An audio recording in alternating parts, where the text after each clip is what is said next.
আমরা এখন আমাদের কলেজের যে বইটি English for today for classes 11-12 11-12 একাদশ দ্বাদশ শ্রেণীর জন্য এই ইংরেজি বইটি আমরা রিডিং করব। এটা ইউনিট 12 এনভায়রনমেন্ট অ্যান্ড নেচার, অর্থাৎ প্রকৃতি এবং পরিবেশ, লেসন 2 আমরা পড়ব।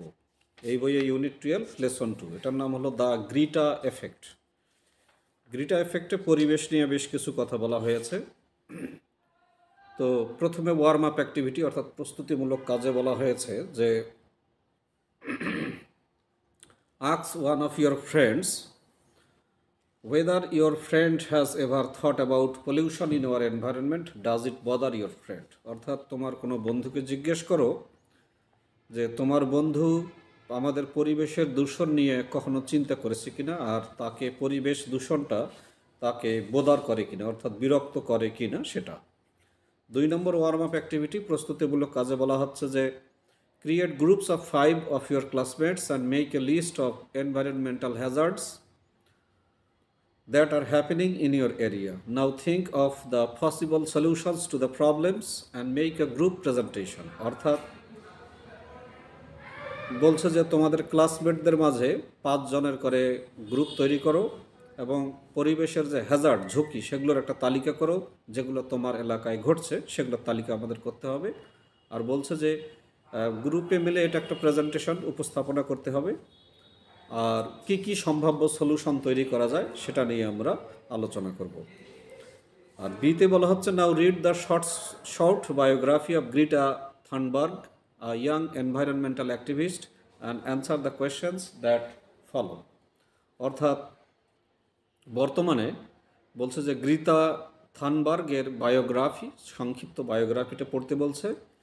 এনার পরিচয়, ইনি অল্প বয়সের তরুণ পরিবেশ কর্মী এবং একটা পড়ার পরে বেশ কিছু আমরা কোশ্চেনের আনসার করব। তো এখানে একটা ফটো দেওয়া আছে, এই যে গ্রিটা এফেক্টের ছবিটা দেওয়া আছে। এটা এখানে বলা হচ্ছে Greta Thunberg is an environmental activist, অর্থাৎ গ্রিটা থানবার্গ একজন পরিবেশ কর্মী, অর্থাৎ তিনি পরিবেশ নিয়ে কাজ করেন, এটা হলো তার পরিচয়। She was born in Stockholm, Sweden in 2003, 2003 সালে সুইডেন, যে ইউরোপের সেই বিখ্যাত দেশ সুইডেন, সুইজারল্যান্ড, সেই সুইডেনের স্টকহোমে তিনি জন্মগ্রহণ করেন 2003 সালে, অর্থাৎ আজ থেকে প্রায় 23 বছর আগে, যেহেতু আজকে 2025 সাল। ওয়েন শি ওয়াজ 8, যখন এই গ্রিটার বয়স ছিল 8 বছর, she started learning about climate change. তো 8 বছর বয়সেই তিনি ক্লাইমেট চেঞ্জ অর্থাৎ জলবায়ুর যে পরিবর্তন, সেই পরিবর্তন নিয়ে তিনি শেখা শুরু করেন। দ্য মোর শি লার্নড, তো তিনি যত বেশি জানলেন, the more baffled she became, তিনি তত বেশি হতভম্ব বা বোকা হয়ে গেলেন।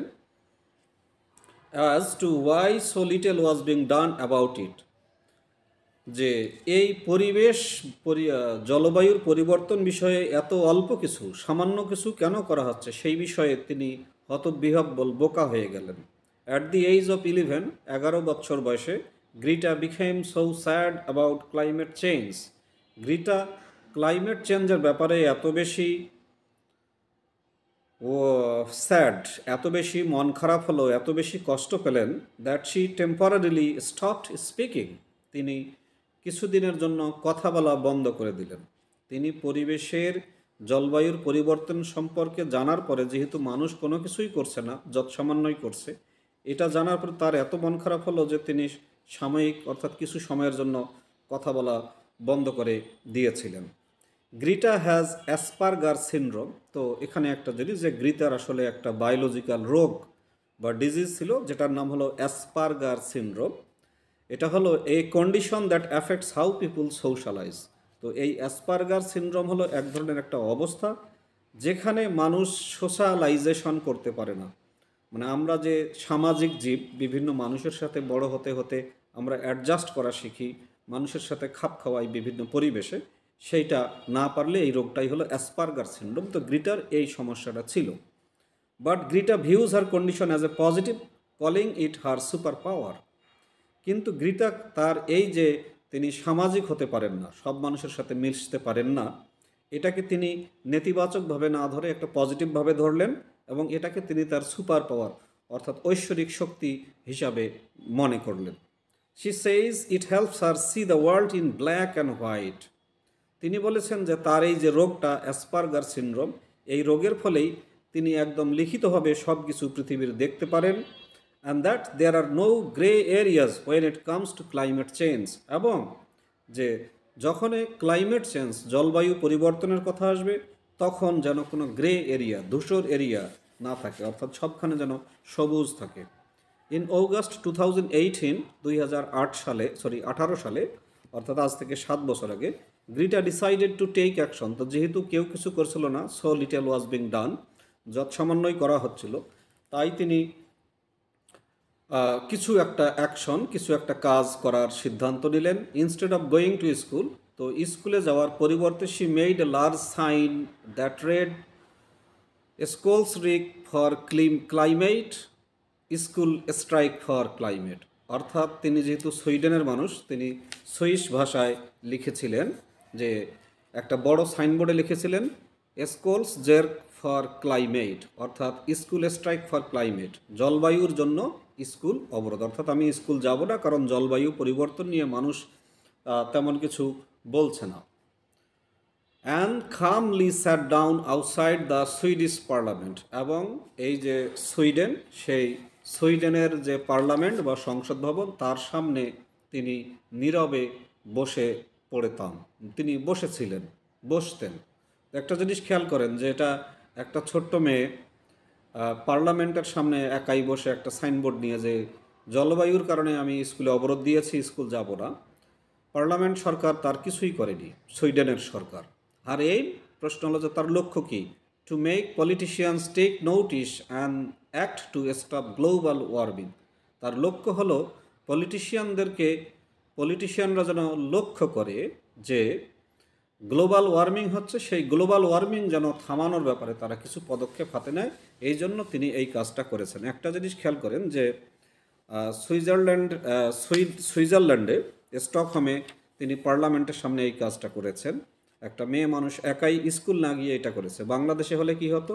পুলিশ তাকে ধরে নিয়ে যাইতো, না হয় গরম পানি দিত, না হয় ঠান্ডা পানি দিত, কিছু একটা হতো আর কি, বা তার নামে একটা মামলা হতো। বাট সুইডেনের সরকার কিছুই করেনি। সুইডেন কিন্তু বিশ্বের একটা ওয়েলফেয়ার স্টেট, অর্থাৎ যেটাকে আমরা বলি কল্যাণ রাষ্ট্র। সুইডেন যা কিছু করে তার জনগণের জন্যই এগুলো আর কি করে। তো এবার আসি, Greta's strike was picked up by the Swedish media. তবে গ্রিতা এই যে স্কুল না যাওয়ার অবরোধ করলো, সেই অবরোধটা সুইডেনের যে সুইডিশ মিডিয়া, সুইডেনের যে মিডিয়া গণমাধ্যম, সেই গণমাধ্যমের মনোযোগ আকর্ষণ হয়। And the word started to spread, তার এই কথাটা চতুর্দিকে ছড়িয়ে যাওয়া শুরু করে। Soon enough tens of thousands of students from around the world joined her Fridays for Future strikes, skipping school on Fridays to protest against climate change. তো খুব দ্রুতই হাজার হাজার টেন্স অফ থাউজেন্ডস অফ, অর্থাৎ লক্ষ লক্ষ স্টুডেন্ট, সারা পৃথিবীর lakh lakh student তার সাথে এই যোগদান করে তার এই যে অভিযান, যে শুক্রবার ভবিষ্যৎ অবরোধের জন্য শুক্রবার, ফ্রাইডেজ ফর ফিউচার স্ট্রাইক, যেখানে শুক্রবারে তারা স্কুল স্কিপ করে, অর্থাৎ স্কুল যায় না, গিয়ে তারা প্রতিবাদ করে ক্লাইমেট চেঞ্জ, জলবায়ুর যে পরিবর্তন হচ্ছে তার বিরুদ্ধে তারা একটা প্রতিবাদ করে। এটা হলো ব্যাপার।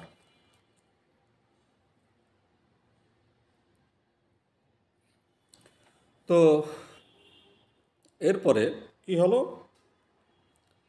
এরপরে হলো ইন মার্চ 2019, 18 সাল শেষ হয়ে গেল। 2019 সালের মার্চ মাসে ক্লাইমেট ক্যাম্পেইনার্স অ্যাক্রস দ্য ওয়ার্ল্ড, সারা পৃথিবীর যারা জলবায়ু নিয়ে বিভিন্ন অভিযান করে, বিভিন্ন কাজ করে, অ্যান্ড ইন্সপায়ার্ড বাই গ্রিটা, তারা সবাই গ্রিতার দ্বারা অনুপ্রাণিত হলেন, came together to coordinate the first global strike for climate. তো তারা সবাই একসাথে হয়ে কোঅর্ডিনেট করলো, অর্থাৎ সমন্বয় করার জন্য একসাথে হলো, যে পৃথিবীর প্রথম গ্লোবাল স্ট্রাইক, জলবায়ুর জন্য বৈশ্বিক অবরোধ প্রথম তারা আয়োজন করে। Over 1.6 million people from 125 countries took part. 125টা দেশ থেকে 1.6 মিলিয়ন মানুষ এই গ্লোবাল স্ট্রাইক ফর ক্লাইমেটে অংশগ্রহণ করেছিল। সিন্স আর স্ট্রাইক বিগান, যখন তার স্ট্রাইকটা শুরু হয়ে গেল, Greta's life has become a whirlwind, তখন গ্রিতার জীবনটা একটা ঘুরপাক হয়ে গেল। Wow, she is given rousing speeches to politicians, তিনি রাজনীতিবিদদের কাছে রাউজিং স্পিচেস অর্থাৎ উত্তেজনাকর বক্তব্য দিচ্ছিলেন। To the EU parliament, European পার্লামেন্টে তিনি বক্তব্য দিচ্ছিলেন। দি ইউকে পার্লামেন্ট, ইংল্যান্ডের পার্লামেন্টে বক্তব্য দিচ্ছিলেন। টু প্রোটেস্টার্স, যারা প্রতিবাদ করতেছিল তাদের বিরুদ্ধে বক্তব্য দিচ্ছেন, অ্যান্ড মোর, আরও অনেক কিছু তিনি করতেছিলেন। She is appeared in documentaries, বিভিন্ন রকমের যে ডকুমেন্টারিজ, ভিডিও ডকুমেন্টারি করা হয়, তাকেও এই গ্রিতাকে দেখা যাচ্ছিল। And had loads of books, অনেকগুলো বই হয়েছিল, আর্টিকেলস, অনেকগুলো রচনা হয়েছিল, রিটেন অ্যাবাউট হার, তার সম্পর্কে অনেকগুলো বই, অনেকগুলো রচনা লেখা হয়েছিল। She is even bin nominated for a Nobel peace prize, এমনকি এই গ্রিতাকে নোবেল শান্তি পুরস্কারের জন্য নমিনেশন দেওয়া হয়েছিল।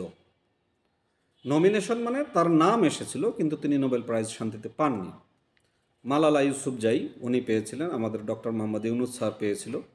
ইন অগাস্ট 2019, 2019 সালের আগস্ট মাসে, Greta travelled on a wind and solar powered boat from Plymouth UK to New York USA.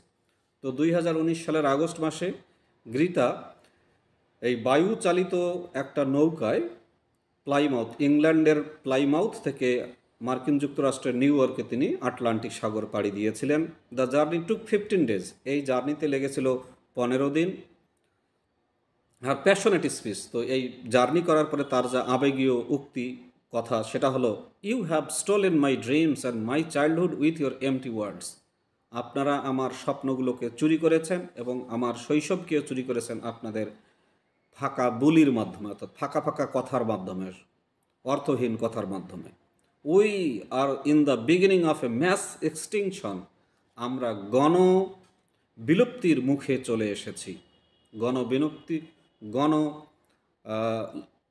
Extinction, হ্যাঁ বিলুপ্তিই বলবো, গণভাবে আমরা বিলুপ্তির মুখোমুখি চলে এসেছি। And all you can talk about is money, এবং আপনারা যে বিষয়টা নিয়ে বেশি কথা বলতে পারেন সেটা হলো অর্থ, অর্থ আর অর্থ। অ্যান্ড ফেয়ারি টেইলস, এবং ওই যে কি বলবো ওটাকে, আষাঢ়ে গল্প বলতে পারেন অফ ইটার্নাল ইকোনমিক গ্রোথ, যে মানুষের এক সময় খুবই আর্থিক উন্নতি হবে, এই কথাটা ক্লু আপনারা বলতে পারেন। হাউ ডেয়ার ইউ, আপনারা কিভাবে এই সাহসটা করেন। Has drawn mass attention from all over the world, তার এই কথাটা সারা পৃথিবীর মানুষের অনেক মনোযোগ আকর্ষণ করেছে। Thunberg was known for changing how some people think, মানুষ কিভাবে চিন্তা করে সেটা চেঞ্জ করার জন্য তিনি পরিচিত হয়েছেন। And act about climate change, মানুষ কিভাবে পরিবেশের ব্যাপারে কাজ করে। Her impact is called the Greta effect, তো পরিবেশ নিয়ে, জলবায়ু নিয়ে তিনি যে কাজ করলেন এটার নামই হলো গ্রিটা এফেক্ট।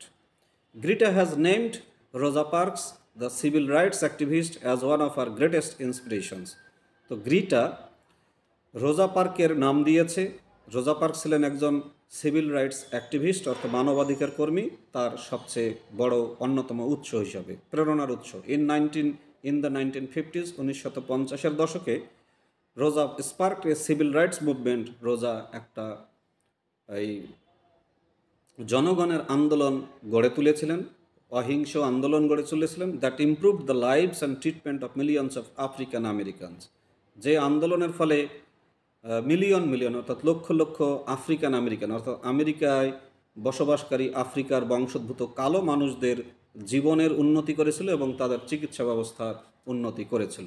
এগুলোই, এখানে কিছু কোয়েশ্চেন আছে, সেটা যারা দেখছো কলেজের স্টুডেন্ট তোমরা বাসায় প্র্যাকটিস করবা। How has Greta Thunberg dealt with her Asperger syndrome, অর্থাৎ অ্যাসপারগার সিনড্রোম যেহেতু গ্রিটার হয়েছিল, যে সে মানুষের সাথে সামাজিক হতে পারছিল না, কিভাবে সেটা ডিল করেছে, কিভাবে এটাকে সে সামলায় নিয়েছে।